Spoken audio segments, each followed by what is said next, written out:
요즘 경제 뉴스 켜면 온통 비슷한 이야기뿐이죠. 이란, 호르무즈 해협, 유가 급등, 그리고 지긋지긋한 인플레이션. 이런 뉴스들을 계속 듣다 보면 우리 머릿속엔 아주 자연스럽게 하나의 결론이 만들어집니다. 아, 지금 우리가 겪는 이 모든 경제적 불안, 결국 다 전쟁 때문이구나. 사실 지정학적 위기가 터지면 경제가 타격을 받는 건 너무 당연한 상식이니까요. 하지만 오늘 우리는 매일 쏟아지는 그 뻔한 뉴스 뒤편에 숨겨진 어쩌면 조금 불편할 수도 있는 진짜 진실을 한번 들여다보려고 합니다. 본격적으로 들어가 보죠. 오늘 이야기를 관통하는 아주 중요한 문장이 하나 있습니다. 전쟁은 위기를 만든다. 그러나 때로는 위기를 가린다. 방금 말씀드린 것처럼 전쟁이 물가를 끌어올리고 우리 지갑을 닫게 만드는 엄청난 충격이라는 건 부정할 수 없는 사실입니다. 하지만 여기서 우리가 완전히 놓치고 있는 무서운 포인트가 있어요.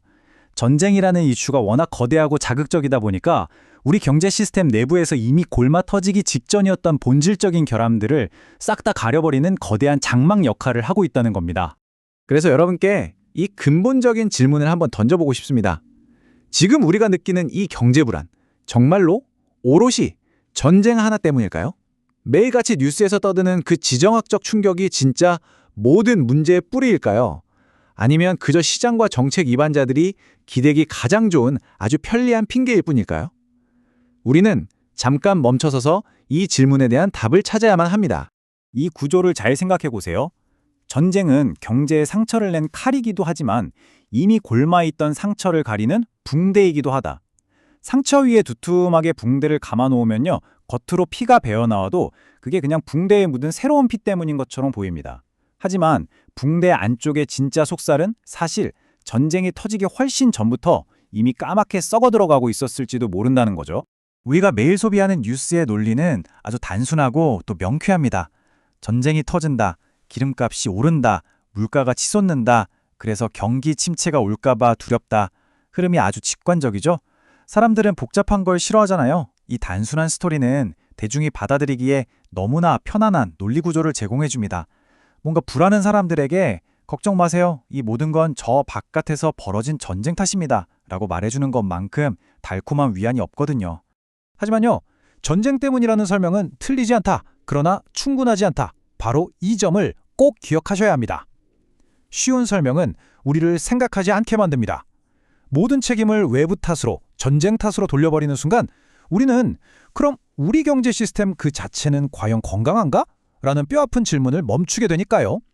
이 달콤한 핑계가 진짜 취약성을 진단할 골든타임을 날려버리고 있는 겁니다. 게다가 겉으로 발표되는 굵직한 지표들이 우리를 더 헷갈리게 하죠. 당장 2026년 1분기 미국 실질 GDP 2.0% 성장했습니다. S&P 500이나 나스닥은 툭하면 사상 최고치 근처에서 놀고 있고요. AI나 테크 기업 주가는 뭐 하늘 높은 줄 모르고 뛰고 있죠. 겉보기엔 미국 경제 정말 튼튼해 보입니다. 야, 이거 전쟁만 끝나면 진짜 다 괜찮아지겠는데 싶으실 거예요. 하지만 화려한 겉모습에 속으면 안 됩니다. 그 아래 숨겨진 보이지 않는 균열들을 뜯어보는 게 훨씬 중요합니다. 자, 그럼 이제 미국 경제를 해체해보는 시간입니다. 화려한 장막 뒤에 숨겨진 세 가지 구조적 균열, 소비, 주거, 그리고 투자 분야에서 진짜 무슨 일이 벌어지고 있는지 하나씩 뜯어보겠습니다.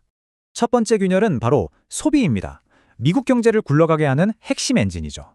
그런데 여기서 굉장히 충격적인 숫자가 하나 나옵니다. 3.6%. 올 3월 기준 미국의 개인 저축률입니다. 사람들이 지갑을 열어서 돈을 쓰고는 있는데 미래를 위해 비축해두는 여력은 이미 바닥을 밟고 있다는 뜻이에요.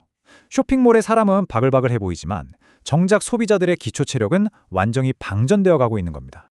언론에선 의뢰 이렇게 말하죠. 전쟁 때문에 유가가 올라서 사람들이 지갑을 닫는다.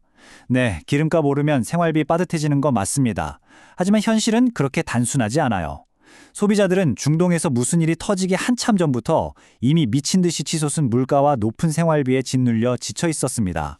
멀쩡하던 사람이 전쟁 때문에 갑자기 쓰러진 게 아니라 이미 헐떡이던 체력에 전쟁이라는 이름표 하나가 더 붙었을 뿐이라는 걸 똑바로 봐야 합니다. 두 번째 균열, 주택시장으로 가보겠습니다. 보통 부동산 위기라고 하면 다들 2008년처럼 집값이 반토막 나는 무시무시한 폭락을 떠올리시잖아요. 그런데 지금 주택시장에서 벌어지는 진짜 끔찍한 현상은 폭락이 아닙니다. 바로 동결이에요. 집값은 여전히 미치도록 비싼데 거래 자체는 꽉 막혀서 숨도 못 쉬는 상태 말입니다. 수치를 보면 이 마비 상태가 얼마나 기형적인지 딱 보입니다. 기존 주택 판매량은 3.6%나 뚝 떨어졌는데 집값 중간값은 오히려 올랐어요. 여전히 40만 달러를 훌쩍 넘습니다. 사려는 사람은 비싼 집값과 높은 이자율에 치여서 시장에 들어가지도 못하고, 팔려는 사람은 옛날에 받아둔 싼 이자를 포기하기 싫어서 집을 안 내놨죠. 여기서도 사람들은 지정학적 불확실성 핑계를 대지만 진실은 고금리와 구매력 저하가 만들어낸 완벽한 구조적 동결입니다. 세 번째 균열, 투자의 이면을 보면 상황은 더 흥미롭습니다. 앞서 미국 경제가 성장 중이라고 했었죠? 근데 그 성장 어디서 나왔을까요? 컴퓨팅과 소프트웨어 분야에서 무려 24%나 폭증한 AI 투자 덕분입니다. 이 거대한 투자가 경제지표 전체를 멱살 잡고 끌어올리는 방어막 역할을 하고 있는 거예요. 그런데 이 찬란한 AI 방어막만 살짝 치워보면 나머지 광범위한 전통 기업들의 투자는 그냥 지독하게 멈춰서 있습니다. 물론 AI는 엄청난 경제적 방어막입니다. 하지만 아무리 크고 튼튼한 방패를 들고 있다고 해서 내 몸 전체가 건강하다는 뜻은 절대 아니잖아요. 우리는 따져봐야 합니다.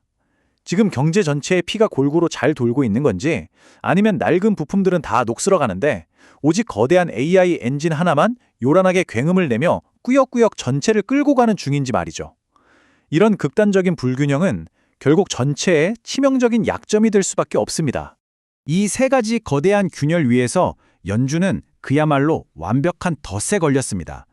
실물 경제가 식어가니까 금리를 내려서 숨통을 틔워줘야 하는데 물가지수는 3.5%로 여전히 목표치보다 한참 높단 말이죠.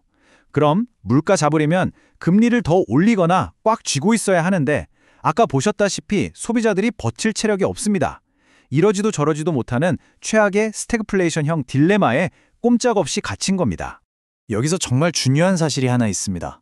연준의 발목을 잡은 이 지독한 덫, 전쟁 터지기 전부터 이미 그 자리에 깔려 있었다는 거예요. 비정상적으로 부풀어 오른 자산 가격, 말라가는 소비자의 지갑, 극단적으로 쏠린 투자라는 덫 말입니다. 전쟁이 유가를 건드려서 상황을 더 꼬이게 만든 건 맞지만 이 기형적인 구조를 만든 건 결코 전쟁이 아닙니다. 전쟁은 그저 어두운 방에 갑자기 불을 켜서 원래 거기 있던 덫을 우리 눈앞에 적나라하게 드러내줬을 뿐입니다.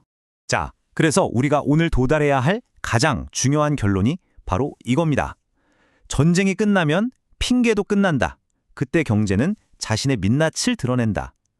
전쟁 중에는 물가가 올라도 지갑이 닫혀도 다 전쟁 탓이라고 둘러댈 수 있죠. 그런데 전쟁이 끝났는데도 유가가 제자리를 찾았는데도 여전히 소비가 안 살아나고 주택시장이 얼어 있다면요? 그제야 시장은 붕대 아래 썩어가던 끔찍한 진짜 상처를 맨눈으로 마주하게 될 겁니다. 이제 우리 스스로에게 정말 날카로운 질문을 던져야 할 시간입니다. 우리는 지금 전쟁 그 자체를 바라보고 있는 걸까요? 아니면 저 요란한 전쟁 뉴스들이 교묘하게 가려지고 있는 우리 경제의 진짜 시한폭탄들을 멍하니 놓치고 있는 걸까요? 쏟아지는 뉴스 속에서 겉핥기식 핑계에 속지 마시길 바랍니다. 그 이면에 숨겨진 구조적 균열을 읽어내는 눈, 지금 우리에게 그 어느 때보다 필요한 무기입니다. 문제의 본질은 결코 전쟁 하나만이 아니었다는 사실 꼭 기억하셨으면 좋겠습니다.